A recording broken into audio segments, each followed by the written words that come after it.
Ladies and gentlemen, I am proud to have as our guest today Walter Block.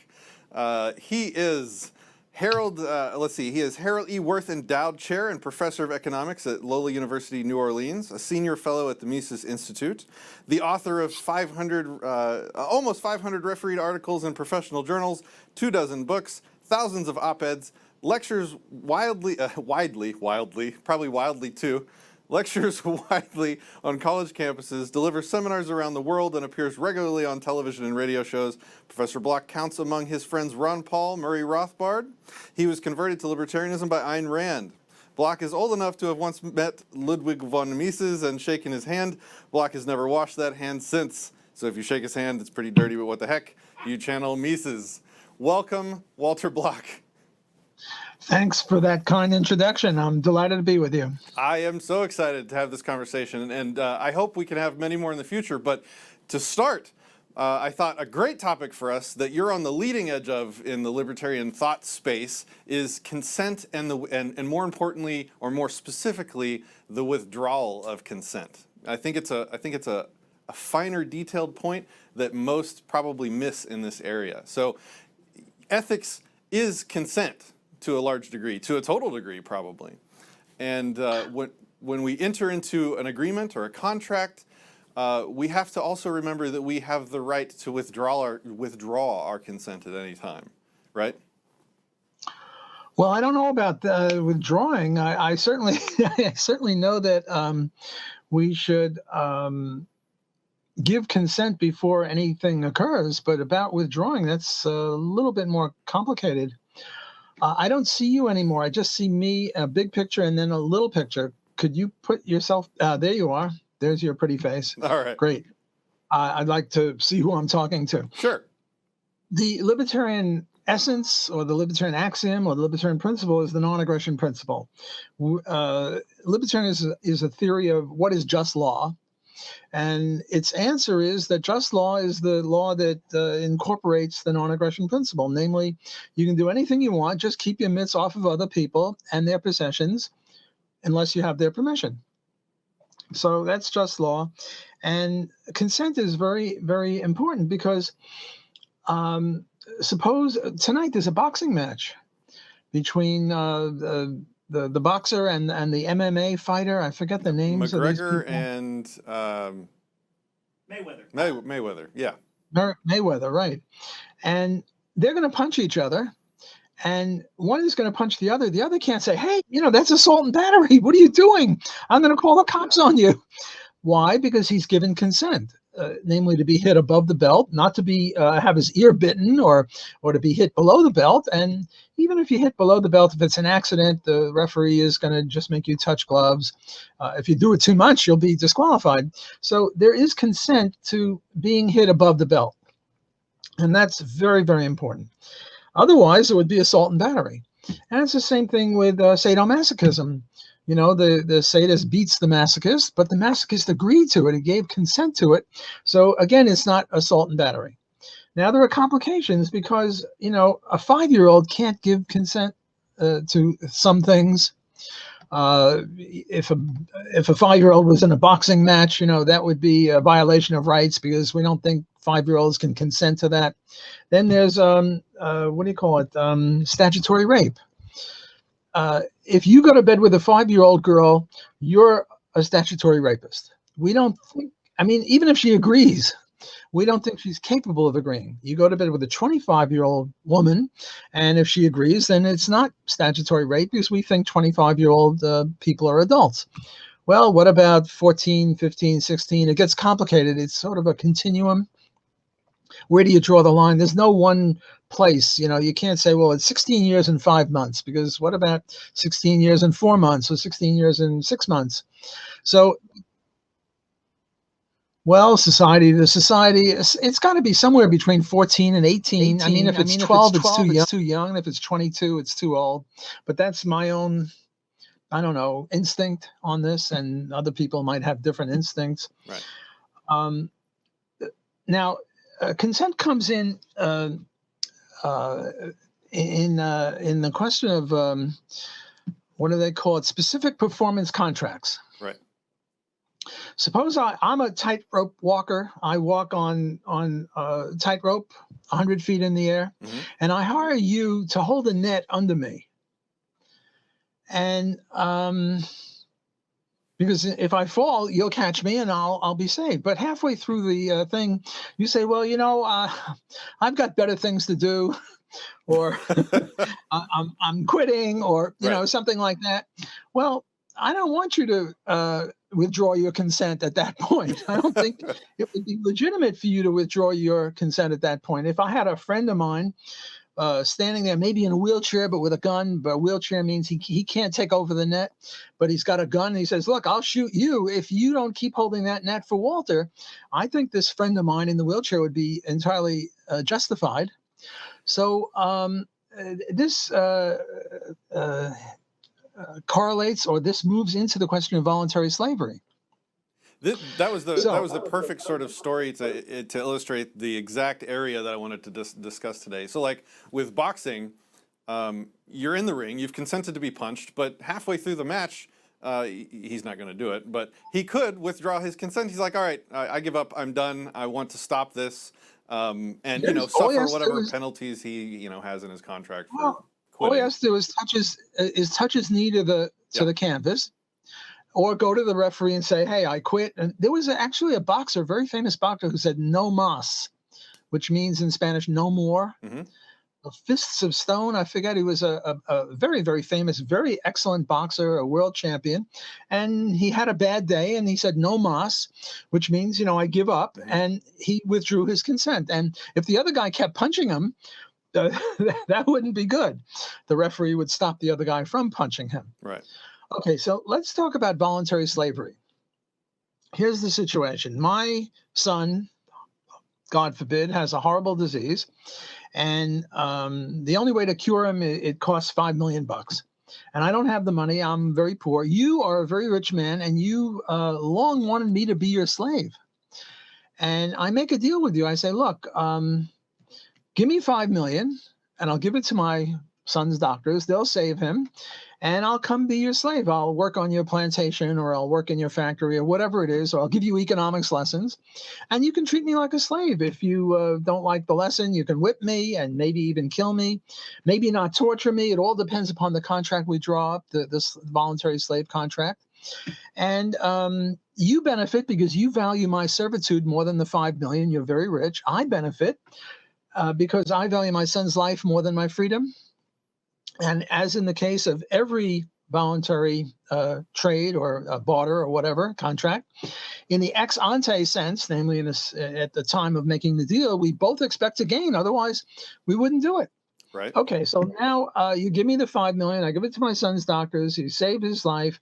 I come to your plantation and I sass you, or I do something you don't like. You start whipping me. I say, "Whoa, I quit. I withdraw my consent." Well, I don't think I can withdraw my consent. Now, some people will say, well, then you have to give the 5 million back. But what we made the deal for was not the 5 million, but for my servitude. You own me as a slave properly because I agreed to be your slave. So I don't think I can withdraw my consent. It's sort of tough on me. I mean, you're a nasty guy. I hope you don't mind me saying you're a nasty guy. This is just a hypothetical here. Right. Just a little story to illustrate the point, try to personalize it. So you're a nasty guy, and you beat the crap out of me every day, and I can't even run away under libertarianism, because if I ran away, I would be stealing your property. Just like if I rustled one of your cows, I'd be stealing your cow. Well, I'm a cow of yours, or whatever. I'm your slave. So consent is a complicated issue. Yes, consent is absolutely crucial for all agreement, but whether it can be withdrawn or not, and whether young children can have it or senile people can have it, is a complication.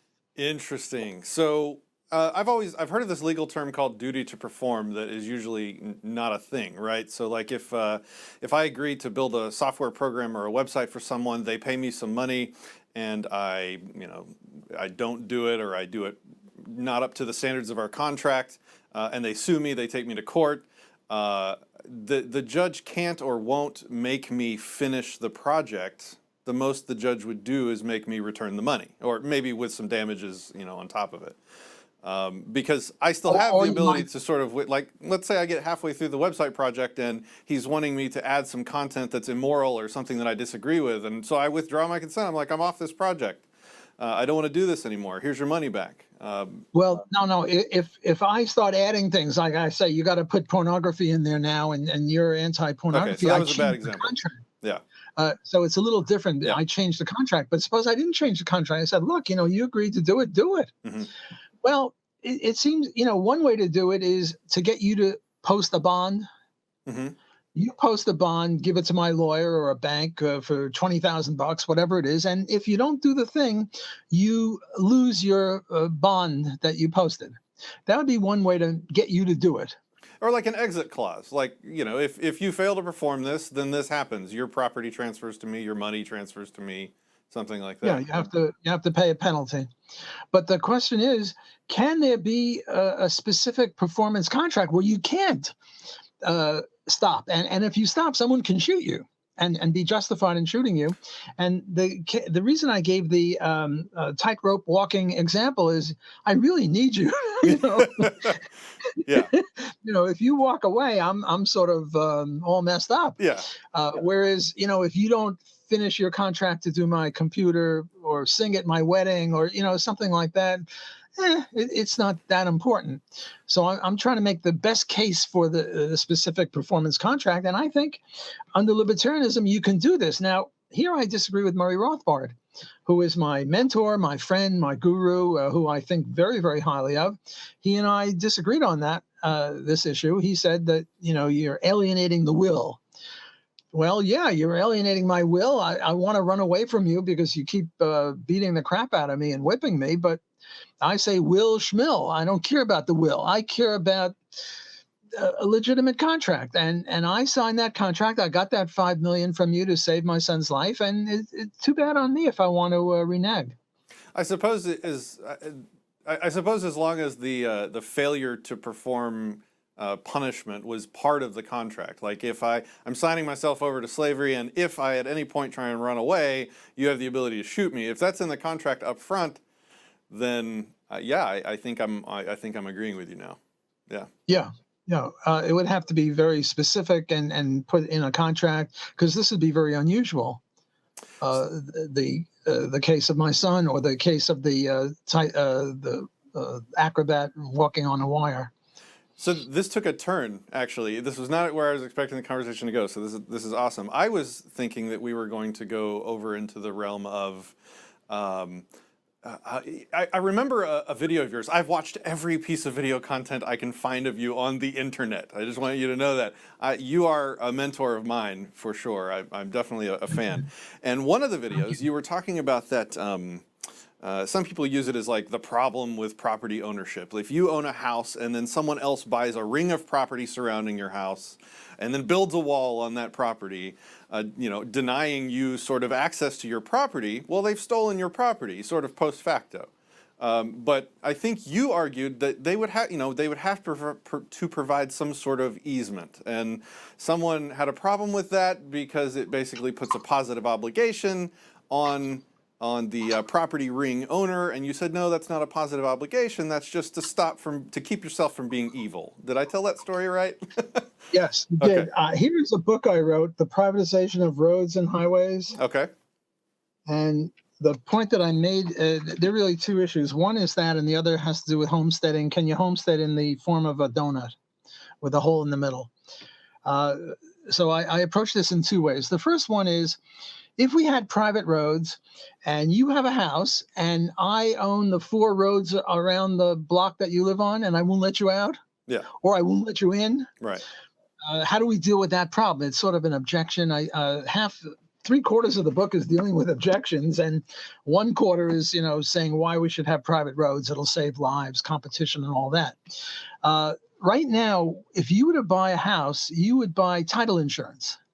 Why do you buy title insurance? Because suppose you buy a house from me and I sell you the house, and then later on somebody else comes along and says he's the legitimate owner of the house. Mm-hmm. Well, the insurance company would insure the title and say, well, this third guy's, his title is invalid. Right. So in the case where we had private roads, not only would you buy title insurance, but you would buy a thing I call access insurance. Namely, before you bought the house, you would ask me, I'm the road owner in front of your house. You would say, well, what's the deal? Can I get in? Can I get out? How much will it cost?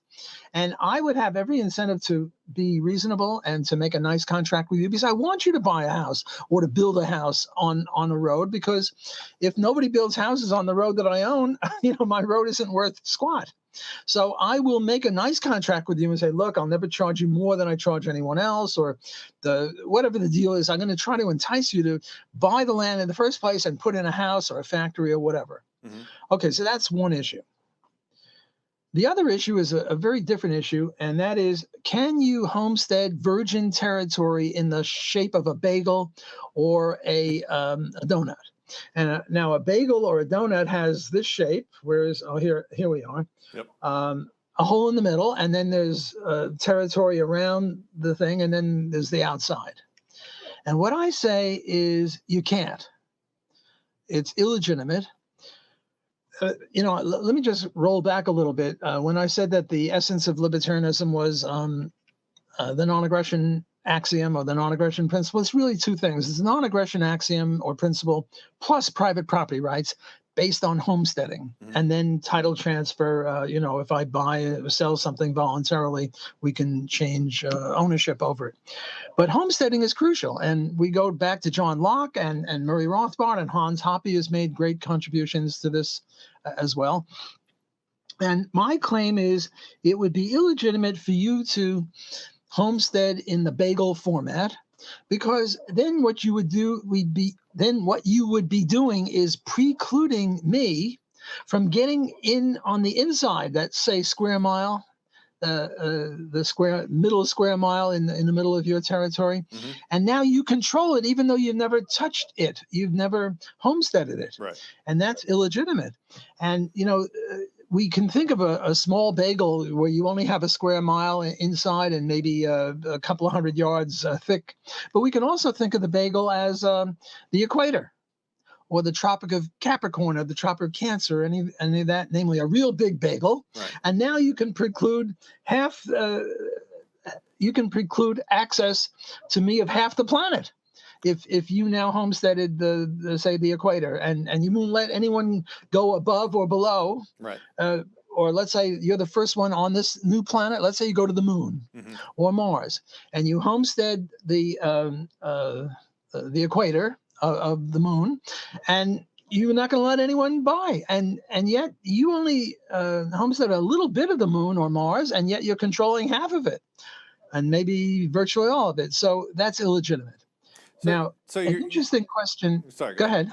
Oh, I was just gonna ask. So you're saying that you're not saying that I would have to provide an easement. You're just saying it would be invalid for me to try and own that property in a ring. Oh, no.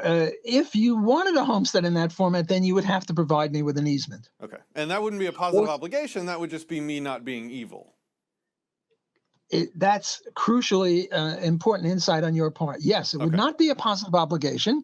It would just be adhering to the libertarian axiom of not controlling land that you didn't homestead. And that's where, and that's where I thought that was the principle that we were going to take back over to the contract side. Like, I could withdraw my consent to the contract to hold the net up, but to not be evil, I would have to wait until they brought somebody over that could take it from me. I thought that was kind of where we were going with that conversation, but we just went totally, somewhere completely different. What are your thoughts on that? Well, let me go even further distant from that and tell you, how did I concoct this bagel thing? Why did I concoct the bagel thing? And the reason, it has to do with my views on evictionism. Okay. And abortion. Now, abortion and pro-life and pro-choice are one of the most vexing difficulties for the society at large, and also for libertarians. Because you have Murray Rothbard, who is pro-life. You have Ron Paul, who is pro-choice. You can't get more 180 degrees off of each other than pro-life and pro-choice. And yet you have two eminent libertarians who disagree on that. Happily, we've got me. And I came up with a compromise position. And the compromise position is eviction. Namely, you can evict the baby, you just can't kill it. You see, the pro-life people, for them, you have to carry the baby the full term, and you can't kill it. The pro-choice people, you don't have to carry the baby the whole full term, and you can kill it. Whereas the evictionists, I think, is the proper libertarian view on this. It's a compromise. Namely, you can evict, but you can't kill. So now comes the question, suppose that you have a baby and you bring it home from the hospital and you don't feed it. Are you obligated? Now, the nice thing, if you don't want to feed your baby, is bring it to a hospital, bring it to a church, bring it to what do you call it, where they have little homeless kids or something, or convent, yeah. Or kids that don't have a parent. What do you call them? Orphans. Orphanage. Orphan. Yeah. You bring it to an orphanage, you bring it to a hospital, a synagogue, a church, something. Yeah. Mm-hmm. And we libertarians, we always struggle. On the one hand, we want to adhere to principle, but on the other hand, we're utilitarians too. We don't want to let people get away with murder. We've got to reconcile this. Now, the idea you bring that baby home and you put him in the back room and you don't feed him, that's pretty nasty on your part. Notice how I'm blaming you for everything. Well, no, First, it's murder. That's murder. Well, no, it's not exactly murder, because we have no obligations to feed anyone. That would be a positive obligation, and we only have negative obligations. Don't murder, don't steal, don't rob, whatever. Wouldn't it be more accurate to say that there are positive obligations, just none that we don't positively accept by contract? No. I think there are no positive obligations, and yet I don't want you to be not feeding that baby. What about the slave and the net holder? What about the slave and the net holder? You're holding them to positive obligations, right? No, I'm not holding them to any positive obligation. The net holder agreed to hold the net. The slave, me, in this case, agreed to be a slave. Okay. So that's different. So what I'm saying is... Doesn't a parent agree to be a parent? No. Parent doesn't agree to be a parent. Suppose a woman is raped. She didn't agree to squat. So like 99% of the time they agree to be a parent. Well, when they're not raped. Look, just because you have voluntary sexual intercourse doesn't mean you agree to anything. It just means that the man and the woman got into bed and had intercourse. There's no agreement. There's no contract. I don't see any. I don't see any implicit contract there that you agree to have anything. I mean, many couples are, I guess, infertile. The woman is older than 40 years old. A woman of 60 years old goes to bed with a man and she can't have a baby. She didn't agree to have a baby. Well, now a woman who's 20 years old could have a baby, but just because she has intercourse doesn't mean she agreed to have a baby. It just means that she agreed to have intercourse. Namely, it wasn't rape. Well, just because I shoved somebody over a cliff doesn't mean that I knew gravity was going to take them all the way down and kill them. I mean, it's just like part of nature, right? No, you shove someone off a cliff, you're a murderer. You engage in sexual intercourse with a woman and she has a baby, you didn't agree to anything. All you agreed to was that you're not raping her. Well, I agreed to engage in an act that can create a child, right? You agreed to partake in an act that could create a child, yes, but that doesn't mean you agree to feed the child, because that's a positive obligation. And for libertarians, positive obligation is absolutely off the table. So how do I reconcile two things? One, no positive obligations whatsoever. And two, you can't let that baby starve in the back room. You got to bring it to an orphanage, a hospital, a church, whatever. And the way I do it is now let's get back to the bagel. See, that's why I invented the bagel in the first place. Okay, I invented the bagel. I didn't invent the bagel. It's funny. It's hilarious to me. Like when I was picking the topic for us to talk about for our first topic, I specifically avoided evictionism because that is probably the only one of your positions that I don't agree with you on yet. So we can totally put that off, or we can continue on it today. But it's funny how when you get into ethics, they're all sort of interrelated. You have to if you're going to be consistent here, that consistency flows over to this area as well. So sorry, go ahead. Well, we're sort of off evictionism for the moment. I just introduced it in order to bring in the bagel and the starving baby. Sure. See, what I'm trying to say is you have an obligation to bring that baby to an orphanage or a hospital or a church. And it's not a positive obligation. Rather, it stems from the fact that if you don't, you are uh, controlling something that you haven't homesteaded. In other words, the only when you and your wife or you and your girlfriend bring the baby home from the hospital, you don't really own the baby. You only own the right to bring up the baby, the right to be the baby's guardian.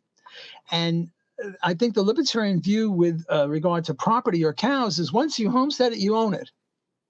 But with babies, you have to keep homesteading them, and then you can keep them. Look, I have two kids. They're about your age now, but when they were little, Bill Gates could have come to me and said, "Look, Block, I can take care of your kids a lot better than you can. Look, I got all this money." And let's stipulate that he could. He would love them just as much as I would, and he's got a lot more money. But still, he can't do that because I and my wife are homesteading these kids. So we own not the kid, obviously, but the right to be their guardians. And as long as we feed them, we are the rightful guardians or the rightful ownership of the guardianship rights. So if you don't feed your kid, you rotten kid, you've given up your right to be a guardian. And now what you're doing is exactly what you did before when you homesteaded in the bagel format. Mm-hmm. Namely, you controlled area that you didn't homestead. Well, now when you don't feed the baby, you are controlling the baby because you don't tell anyone about it, and I can't get in there. You're controlling the baby illicitly because you're no longer the rightful owner of the baby, or rather the rightful owner of the guardianship rights over the baby. You got to bring that baby to the orphanage or the hospital or the church. So now we can have our cake and eat it. We want two things. We want no positive obligations, no exceptions, no positive obligations ever. And we also don't want babies being starved. And I think with the example of the bagel, we've accomplished that. So I don't think anybody ever owns their children. The concept of what you're saying is you're owning the sort of guardianship rights to them, which I think is different, and I've never thought about that before. That's very interesting. But I've never had a problem with positive obligations as long as they're agreed to. So if I sign a contract, that obliges me to do something. No. If they're agreed to, they're not positive obligations. But then we're somehow not owning the effects of our actions. If we're able to create children and then not also be responsible for, making sure that we deliver a healthy adult into the world, or find someone else that can. I think we're not in disagreement on that. I think a tenet of libertarianism is owning the effects of your actions, and having sex to create a child is creating large effects that you should own. I think, right? I don't go for this idea that you own the results of your actions. Look, you play football and you get a broken leg. Mm-hmm. You have to keep a broken leg. You can't get it repaired. No. You can get your broken leg repaired. You don't have to own your actions and keep the leg broken. You can change things. That's not libertarianism. I mean, some people say you make your bed, you should lie in it. No, you make your bed and you don't want to lie in it. Get another bed. So I guess the distinction then is if someone else on the soccer field tripped us and we got a broken leg when we fell, that's an effect of their actions that they own. They're responsible for making that situation whole. So why is it different when you're doing it to yourself? Look, if the guy purposely broke your leg with a sledgehammer on the football field, he is guilty of assault and battery. Yeah. But in football, sometimes it's an accident. People break an arm, break a leg, whatever it is, soccer, football, there's sports, bicycle racing. You've agreed when you get on the football gridiron that these things can happen. You can't say, just as in the case of the Mayweather and the boxing match, neither one of them could accuse the other of assault and battery. Once you get into that football field, you know that you can have your leg broken by accident.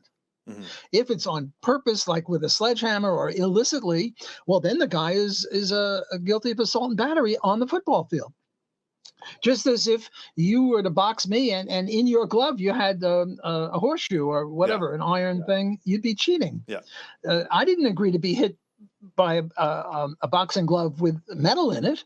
I only agree to be hit by a boxing glove with your fist in it. I'm So, on board. I agree with that. I think we're on the same page there, but I think that analogy breaks down when you go to creating life, right? When you have sex and then you create a child, that's an effect of your actions, right? I don't see how you're not responsible for that. Maybe that's what I'm missing. If you are responsible, then there are positive obligations.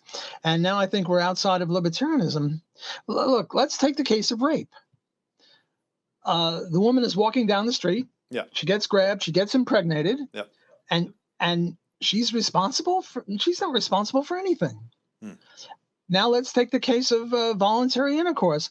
The woman doesn't want to have a baby, and she uses birth control, prophylactic, condom, whatever, and it breaks. Sometimes, 1% it breaks, and now she's pregnant. Yep. She didn't agree to bring up a baby. She did everything she could reasonably, given that she wanted to have intercourse, to not have the baby, and now she's got a baby. Mm-hmm. Well, I say, thank goodness to the bagel example. She has a responsibility to bring it to the orphanage or the hospital or the church.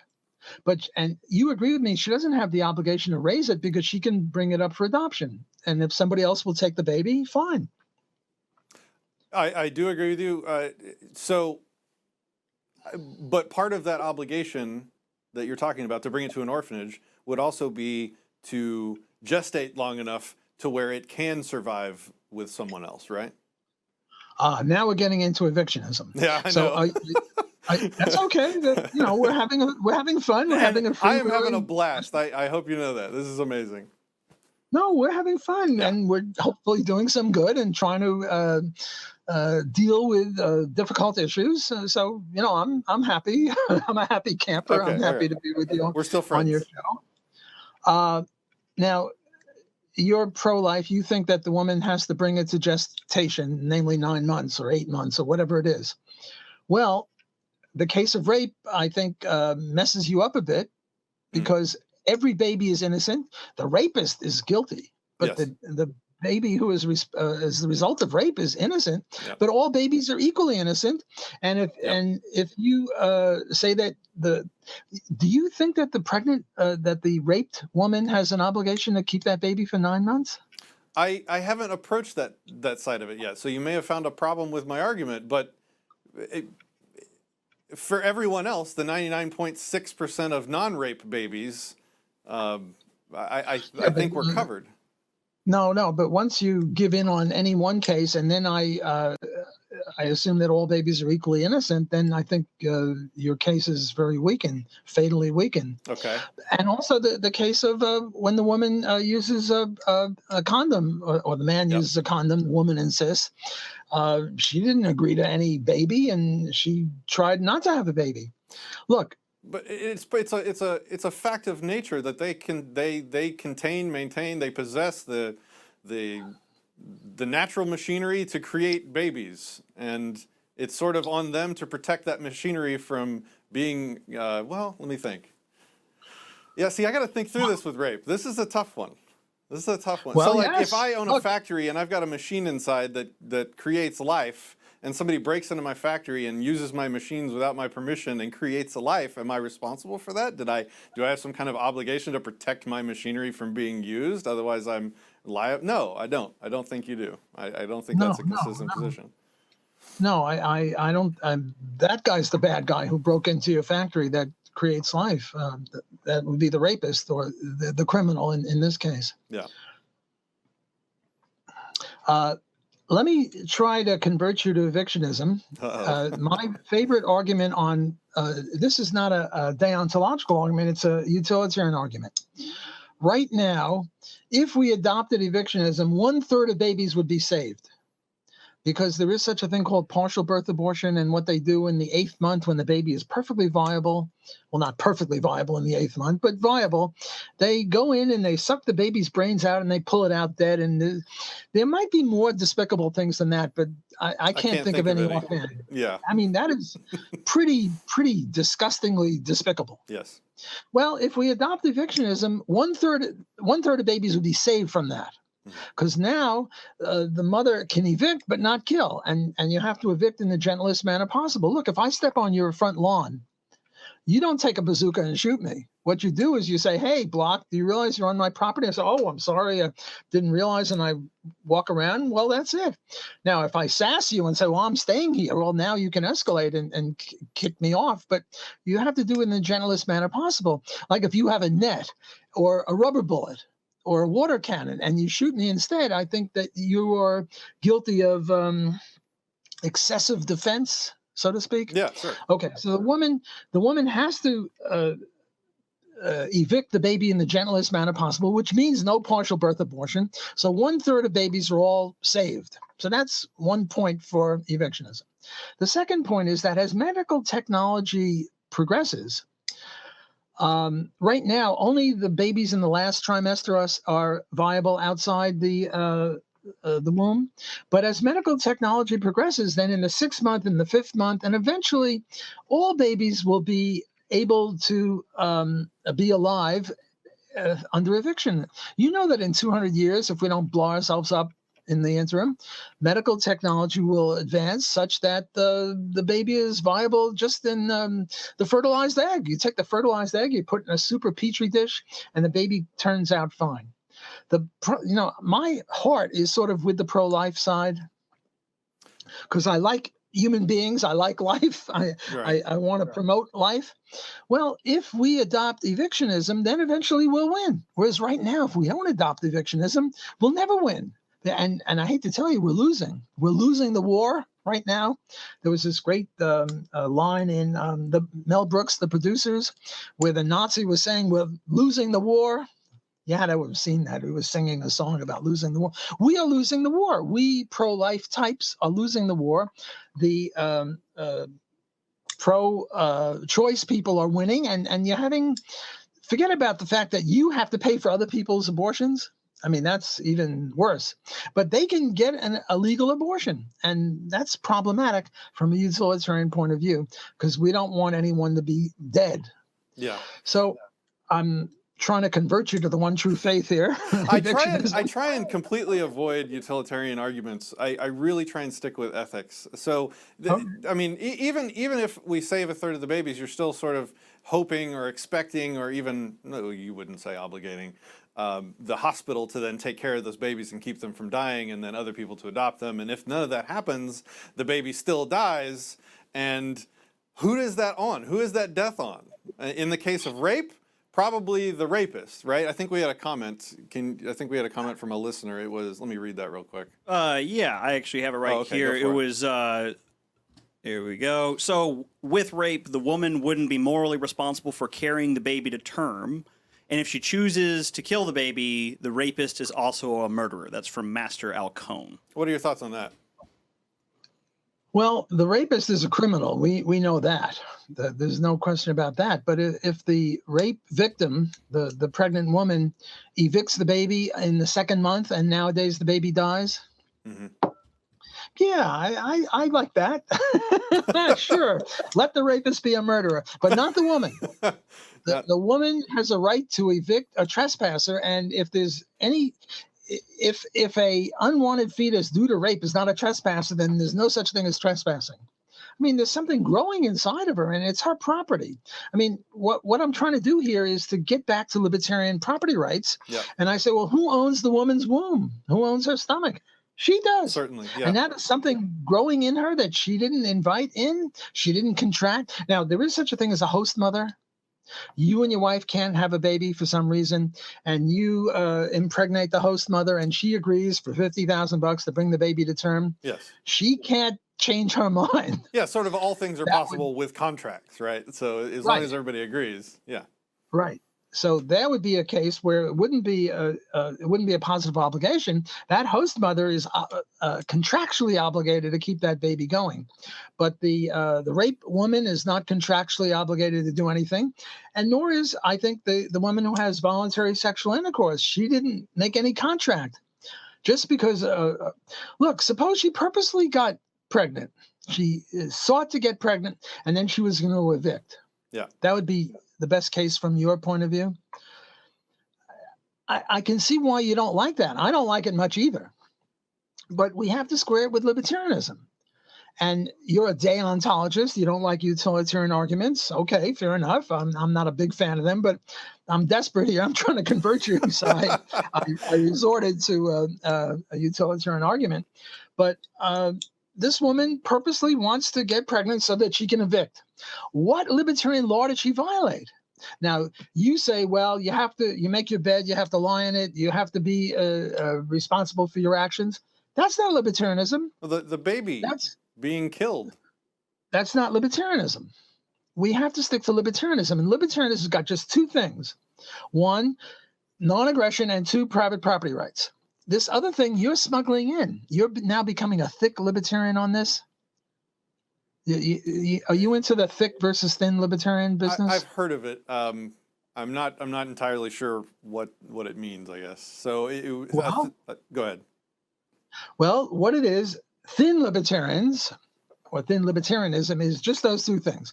Thick libertarianism is you add on other things, like what do you call it? Bleeding Heart Libertarians. They have a blog, and they're always adding things like, in order to be a libertarian, you have to love homosexuals or respect homosexuals, or you have to be in favor of racial intermarriage, or they add all sorts of things that are important to them. Yeah. Look, suppose I said, in order to be a libertarian, you have to love chess and Mozart, in addition to the non-aggression principle. And so I'd be a thick libertarian because I'm adding in irrelevancies. Okay, right. You don't have to love chess. You don't have to love Mozart. You can like rap music or checkers or whatever. Sure, these are irrelevant. I am bare metal property rights and non-aggression. Like I'm attempting to be as thin as possible. So no, I'm accusing you of thickism. Okay. Because you smuggled in this thing. It's not Mozart, it's not chess, but you smuggled in this thing. You should be responsible for whatever you do. Well, yeah. So if somebody places my life in danger, they are responsible for my protection until I'm out of that danger. Would you agree with that? Well, give me an example. If I can't swim, somebody pushes me into a lake. They're responsible for trying to save me, right? Well, they're a murderer. Well, sure, I'm still in I haven't died yet. I'm still in the lake, trying to not die. Don't they have an obligation to stop that from happening? Yes, they have an obligation. I agree with you. I think they have an obligation to throw you a what do you call it? A tube life or preserver. something. Yeah. It's a life preserver. Yeah. Losing my marbles here. A life preserver, or to jump in and rescue you, because then they wouldn't be a murderer. So now I have the factory with the life creating machine, and I invite people in and let them start pulling levers and punching buttons, and accidentally somehow a life was created. Who's responsible for that now? We have a life in peril. It's going to die. Wouldn't it be me, the person that invited someone in to start pushing the buttons on my machine? There's a disanalogy here. In the first case, you committed a crime.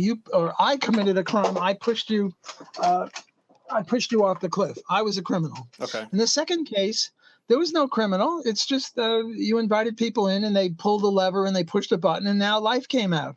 There's no criminality there. So there's a disanalogy. But if I accidentally, if I was walking along and accidentally knocked you into the lake and you're drowning, am I not still responsible for that accident? That's a good one. I say you are. I say I accidentally knocked you in. I'm still responsible for your life being in peril. I've got to toss you a life vest. No. I hear you, and I think you're making a very good point. I agree with you that you would be. See, there's a difference between if I take my car and I ram it into your car purposefully, I'm a criminal. Yes. if I take my car and I accidentally sideswipe you, I have to pay for the damage I gave you. Otherwise, I'm a criminal. Yeah. And what I really should do is leave my, if you're not there, it's a parked car, I should leave my name and phone number and email under your windshield wiper or whatever, and say, hey, you know, I did it. I'm sorry. I'm guilty. I'll pay whatever it costs. So if I don't leave my name and number, and I sort of have a hit and run on your car, well, then I'm a criminal. Well, so I'm a criminal again. Yep. Namely, if I purposely push you off the cliff, I'm a criminal. And the only way to not be a murderer is to rescue you. And if I accidentally push you off the cliff and I don't leave my name and number or try to rescue you, well, then I'm a criminal. Okay. So again, there's a disanalogy between a woman who engages in voluntary intercourse and all your examples come under the heading of criminality. Well, if she allowed the kid to die after she accidentally created that life and put it in peril, isn't there an analogy? No, there's no right to life. Nobody has a right to life because a right to life is a positive obligation. So the drowning guy doesn't have a right to life? The drowning guy has no right to life. Absolutely not, unless he was pushed purposefully or accidentally. And then he doesn't really have a right to life. But if the guy who pushed him, whether accidentally or not, doesn't rescue him, then that person is a murderer. So he has a right to life in that sense, but the right to life emanates from, there was this case. So how is the accidental mother not a murderer then? I'm sorry? So how is the accidental mother not a murderer? Because she didn't, I see what you're saying. I still think there's a disanalogy because the accidental murder or the on-purpose murder, the on-purpose mother, didn't commit any crime, whereas the person who accidentally pushed you off the cliff and he doesn't follow through by rescuing you, he is a criminal just as much as he would be a criminal is if he hit your car, a parked car, and he didn't leave contact or didn't try to, pay for his damages that he put on. So I still think there's a disanalogy here.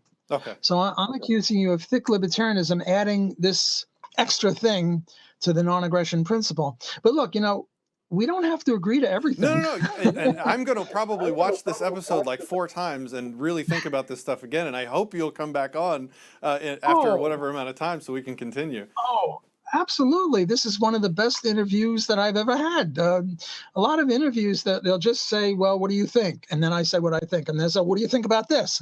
And then I'll say what I think about that. And they'll say, what do you think about the other thing? Whereas you're much more engaged and you're giving me a run for my money. You're making me, seriously, you're making me, come up with, I have written about these things. I've written maybe 30 articles on abortion and on children and stuff like that. And that is my problem. I've done a lot more watching than reading. I need to do more reading of your work. I think you probably have like 10% of your work in video form and 90% in written. So I need to get to reading.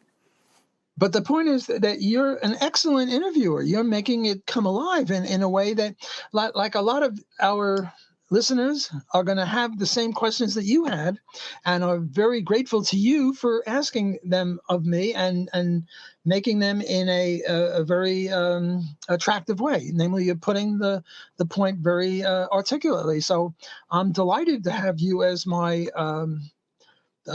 interviewer or be on your show or whatever you want to call it. Thank you very much, sir. Do we have any questions before we wrap up for today? No direct questions. I actually just put out a last call for that, for any direct questions. Did you have any, closing thoughts that you wanted to talk through? Well, my closing thought is that I'm a big fan of the Mises Institute, and I recommend everyone go to the Mises Institute blog. And also, I'm a professor at Loyola University. I'm always looking for good students. Now, it's true that what we discussed today was much more libertarianism than economics, and I teach economics. Mm-hmm. But still, I'd like to get some young people who are in high school or in college and want to transfer here, or if you have a grandchild who's of that age, recommend Loyola University. It's not just me, but I've got a whole bunch of Austro-libertarian professors here. So come on down to New Orleans. I'd be happy to have you as a student. Anyone watching this program, you're halfway there. Are there are there any online courses that you can take of yours from that university? Not online, no. Oh, okay. You have to come and register. Okay, we gotta be in Lola. I'm sorry? We have to be there in Louisiana. Yes. Okay. All right. I may have to come visit. Come on down. The water is fine. All right. Awesome. Any questions before? Oh, we got one. Yep. We got one here. So direct Q&A. I'm not even going to try to say the name. Nope. Never mind. In the bagel homesteading scenario, can't you just fly in? ? Oh, I'm assuming no helicopters and no Tunnels. Bridges or tunnels. Yeah. Otherwise, I can't make that example. Yes, if you have you're a good pole vaulter, or you have a helicopter, or you can build a bridge or a tunnel, then the example doesn't work. So that's a very good question, but I'm assuming that away. Well, what if the donut hole owner can't afford a plane or to dig a tunnel? You don't mean the donut owner. You mean the guy who hole. wants the homestead. Well, the donut hole owner, the guy in the middle. I think that well, there's no guy in the middle now. I think the owner of the bagel or the owner of the donut is controlling land that he hasn't homesteaded, which is a violation of libertarian principle. Okay. And maybe our next talk can be on the U.S. border and the libertarian debate that's going on with open versus closed borders. I think that might be useful. Absolutely. That's a good one. Awesome. Thank you very much, sir, for coming on. This has been one of my favorite conversations in a long time. I will talk to you soon. Thanks for watching, guys.